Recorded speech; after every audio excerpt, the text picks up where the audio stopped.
আসসালামু আলাইকুম প্রিয় দর্শক, আপনাদেরকে স্বাগতম আমার চ্যানেল থেকে।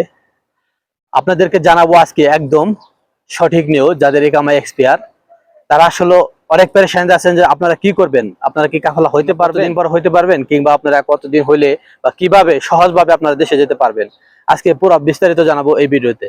তো প্রিয় দর্শক, যাদের ইকামা এক্সপায়ার হয়ে গেছে, আপনারা কাফালা হতে পারেননি, দেশে যেতে যাচ্ছেন, তাহলে আপনি কিভাবে যাবেন এবং আপনার কি কি ডকুমেন্টের প্রয়োজন।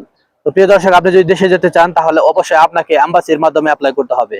আপনি যদি রানিং কাজে থাকেন তাহলে আমি বলবো, আপনাদেরকে সাজেস্ট করব কাজে থাকতে আপনারা অ্যাপ্লাই করে রাখবেন, যাতে আপনার এই অ্যাপ্লাইটা কাজে থাকতেই দেখে 3 মাস বা 2 মাস বা 15 দিন, যতদিন সময় লাগে কাজে থাকতে আপনার যখন ফাইনাল এক্সিটটা আসবে আপনি খুব সহজে দেশে চলে যেতে পারবেন।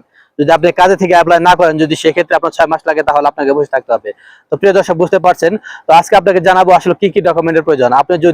আপনি কোনো এম্বাসির মাধ্যমে যদি অ্যাপ্লাই করেন তাহলে অবশ্যই আপনাকে পাসপোর্টের ফটোকপি এবং আপনার মোবাইল নাম্বার এবং ইকামা ফটোকপি লাগবে। অবশ্যই প্রিয় দর্শক, এই ফটোকপি গুলো লাগবে, আপনি এই ডকুমেন্ট গুলো সংগ্রহ করবেন।